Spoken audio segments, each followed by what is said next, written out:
Assalamualaikum warahmatullahi wabarakatuh. Baiklah Ananda, pada video kali ini kita akan mempelajari materi matematika di kelas 8. Perhatikan gambar berikut ini. Ini adalah sebuah pesawat terbang. Kemudian ada lagi kapal laut. Di sini pertanyaannya adalah, siapa yang menjalankan pesawat terbang? Siapa yang menjalankan kapal laut? Ya, seorang pilot dan nahkoda. Kemudian menjalankan pesawat tersebut dengan kapal laut itu membutuhkan sebuah alat, yang nama alatnya adalah radar. Radar adalah sebuah alat pendeteksi. Ya, seperti inilah gambarnya. Radar ini digunakan untuk mengetahui ya posisi di mana pesawat itu berada. Kemudian mungkin ada benda lain di sekitar pesawat atau kapal laut akan dirasakan oleh radar tersebut. Kemudian ada juga cuaca, keadaan cuaca baik atau buruk, itu digunakanlah radar. Dan radar tersebut cara membacanya adalah menggunakan koordinat Kartesius. Maka pada kali ini materinya adalah sistem koordinat. Adapun kompetensi dasarnya adalah menjelaskan kedudukan titik dalam bidang koordinat Kartesius yang dihubungkan dengan masalah kontekstual. Kemudian indikator pencapaian kompetensinya adalah mengidentifikasi konsep diagram Kartesius, mengidentifikasi pembagian kuadran bidang Kartesius, mendeskripsikan langkah-langkah menggambar titik pada koordinat Kartesius, dan menentukan posisi titik terhadap sumbu X dan sumbu Y.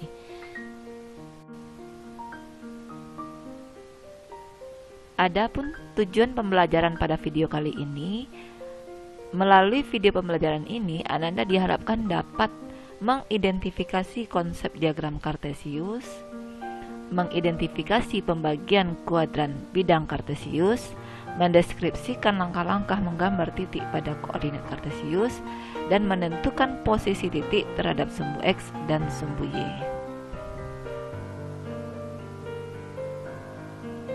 Kemudian materi yang akan dibahas pada video kali ini adalah pengertian sistem koordinat, menggambar titik pada bidang koordinat Kartesius, dan posisi titik terhadap sumbu X dan sumbu Y.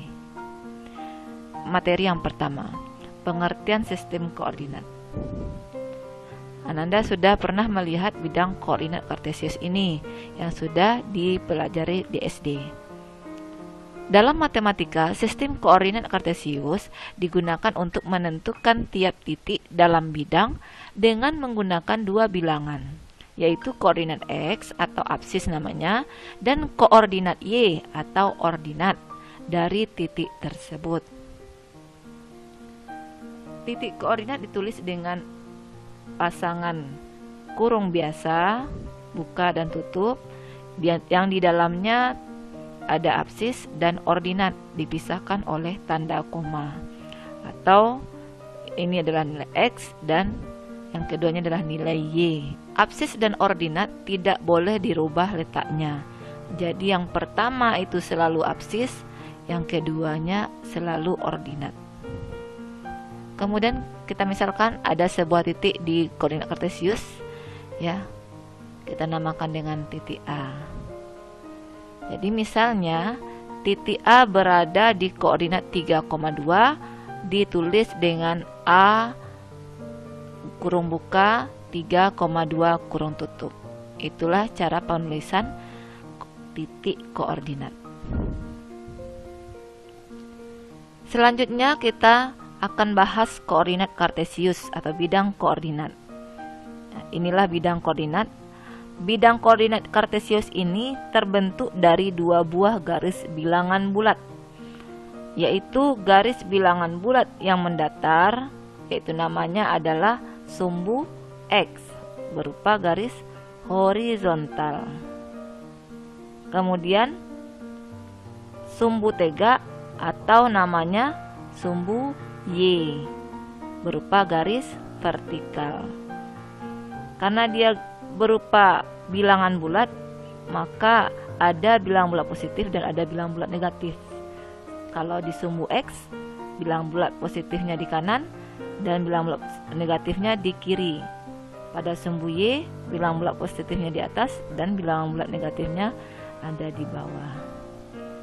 Kemudian kedua garis bilangan tersebut disatukan sehingga bertemu titik 0, maka itu dinamakan dengan titik asal, ya, atau boleh kita nama titik O, yaitu di koordinat 0,0. Hati-hati penulisannya Ananda, jarak antara dua bilangan adalah harus sama. Kanan, kiri, atas, bawah harus sama. Kemudian bidang koordinat ini dibagi atas 4 wilayah yang dinamakan dengan kuadran, ya. Ini namanya adalah kuadran 1 atau disingkat KW1. Artinya titik-titik yang ada di sini berarti terletak di kuadran 1. Bisa kita tulis X-nya adalah bilangan bulat positif dan Y-nya adalah bilangan bulat positif juga, X, Y.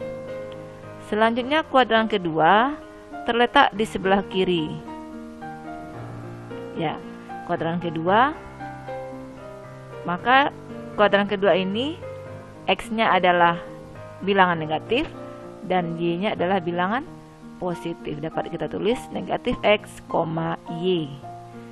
Lanjut dengan kuadran ketiga di bawah kuadran kedua.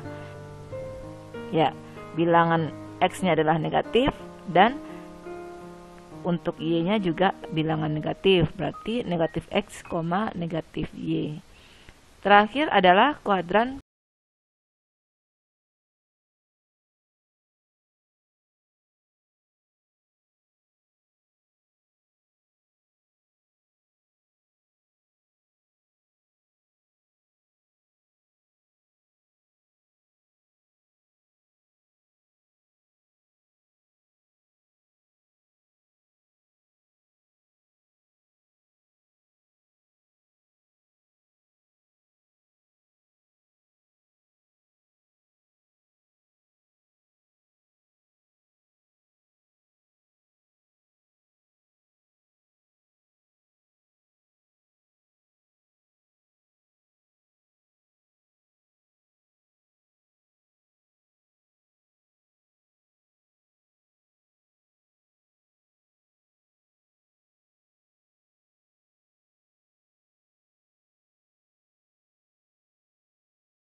sumbu Y kita tahu bahwa sumbu tegak, tiganya positif, maka kita berjalan lurus ke atas sejauh 3 satuan.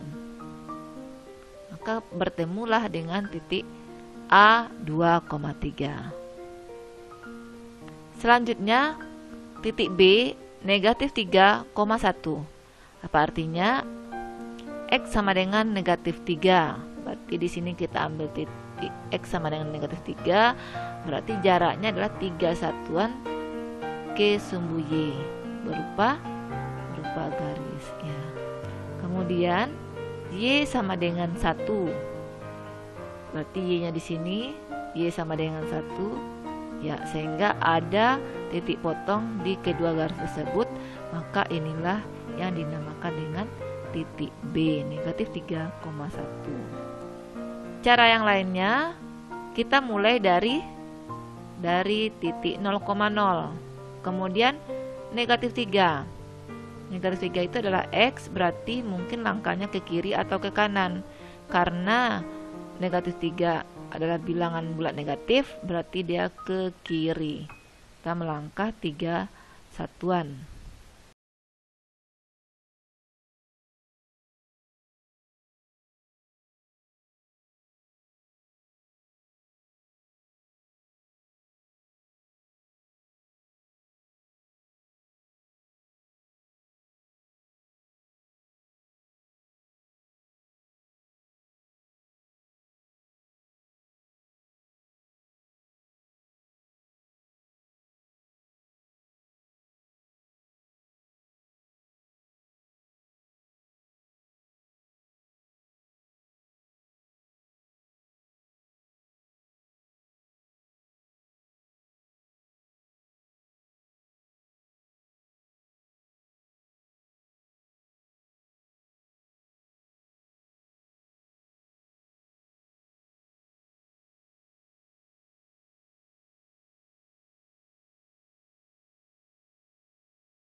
Bagaimana posisinya terhadap sumbu X dan sumbu Y?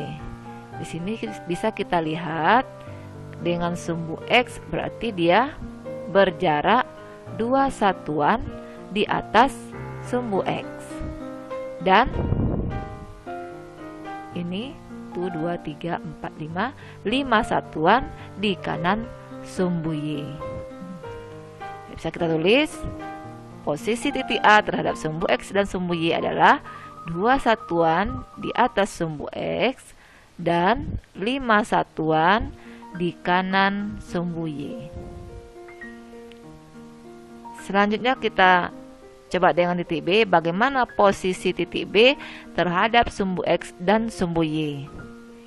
Sama dengan yang tadi, boleh terhadap sumbu Y dulu, boleh terhadap sumbu X dulu.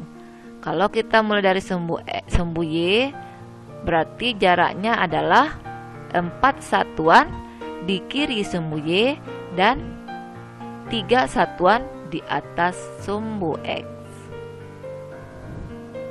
Jadi boleh dibalik ya Anda. Selanjutnya, posisi titik C terhadap sumbu X dan sumbu Y, kita lihat di sini hanya ada 3 satuan di bawah sumbu X. Maka boleh satu saja yang kita tulis. Karena yang satu lagi jarak terhadap Y itu tidak ada, 0. Jadi boleh kita tulis 3 satuan di bawah sumbu X. Berarti 0-nya adalah titik X dan Y-nya adalah negatif 3. Kita masuk contoh soal. Ya, ini adalah bidang koordinat kartesiusnya. Baiklah, kita jawab yang pertama, di manakah letak titik A tersebut? Ya. Kita sudah belajar tadi ya, Pak Ananda. 4,3. Berarti tadi ada caranya 2, ya. 4,3 X sama dengan 4, berarti X sama dengan 4 di sini. Ya, kita buat garisnya sampai ke sejajar dengan sumbu Y, ya. Kemudian Y sama dengan 3, berarti di sini 3 Y. Kita buat sejajar dengan sumbu X. Maka perpotongannya adalah di sini ya, 4,3. Disinilah titik A-nya. Atau kita mulai berjalan dari titik 0,0, 4,3. 4 itu adalah di X. X itu adalah sumbunya mendatar, mungkin di kanan atau di kiri. Karena dia positif, maka 4 satuan ke kanan. Kemudian dilanjutkan dengan 3 satuan ke atas, karena itu adalah sumbu Y. Maka bertemulah titiknya di sana. Bisa ya Ananda? Oke, kita lanjutkan titik B. 4,-2. Kita mulai dari titik 0,0. 4-nya adalah sumbu X, berarti ke kiri atau ke kanan? Ya, ke kanan, karena dia adalah positif. Berarti 1, 2, 3, 4. Kemudian negatif 2, Y-nya negatif 2. Karena sumbu Y adalah tegak, berarti ke atas atau ke bawah. Karena negatif, maka lanjutnya adalah ke bawah. 2 satuan 1, 2. Maka disinilah titik B-nya. Selanjutnya adalah titik C. Titik C negatif 2,3. Kita mulai dari titik 0,0, negatif 2, titik X berarti melangkah ke kiri 2 satuan. Kemudian Y sama dengan 3, melangkah ke atas 3 satuan. Bertemulah dengan titik C. Titik D negatif 3,0. Berarti X-nya sama dengan negatif 3. X berarti dia ke kiri karena negatif. 1, 2, 3. Kemudian Y-nya sama dengan 0. Berarti dia tidak berpindah.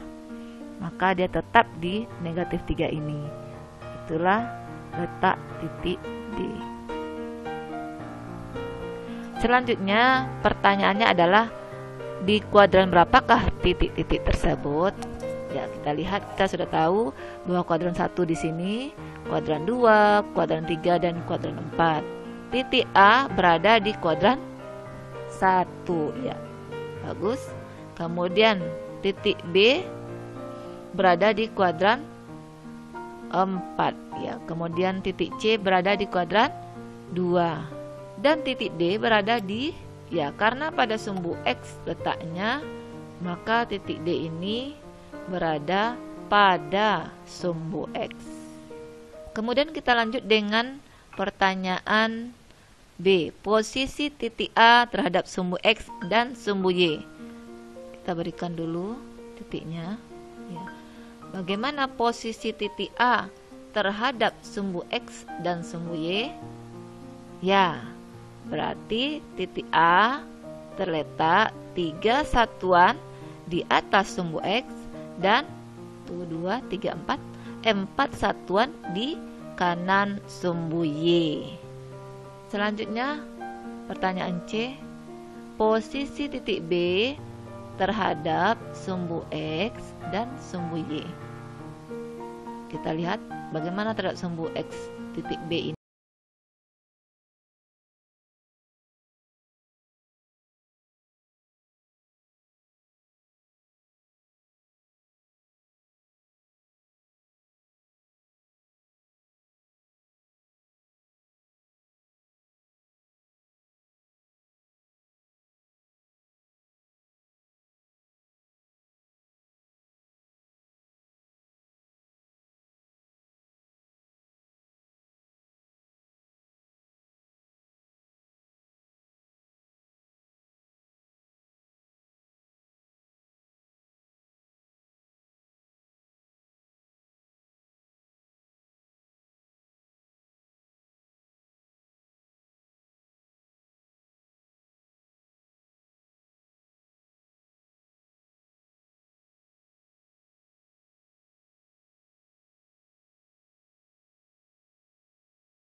2 satuan. Nah, betul. Lanjut, mungkin ada lagi titiknya. Kita coba 3 satuan terhadap sumbu X dan 2 satuan terhadap sumbu Y. Benar juga. Adakah yang lain? Ada 3 satuan di atas sumbu X dan 2 satuan terhadap sumbu Y. Berarti ada 4 titik yang berjarak sama terhadap sumbu X dan sumbu Y. Kita ambil titik lain misalnya, ya, titik merah ini jaraknya adalah 1 satuan terhadap sumbu X dan 4 satuan terhadap sumbu Y.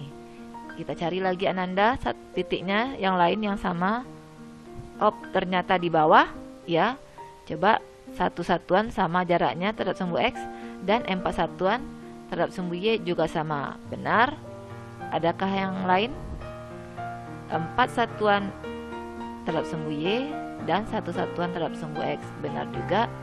Satu lagi, 1 satuan terhadap sumbu X dan 4 satuan terhadap sumbu Y. Berarti ada 4 pada bidang koordinat titik yang berjarak sama terhadap sumbu X dan sumbu Y. Kalau kita menemukan titik yang lain, maka juga akan ada 4 titik yang mempunyai jarak yang sama terhadap sumbu X dan sumbu Y. Baiklah Ananda, cukup sekian video kita kali ini. Siapa yang bersungguh-sungguh, ia akan berhasil. Semoga bermanfaat. Terima kasih. Assalamualaikum warahmatullahi wabarakatuh.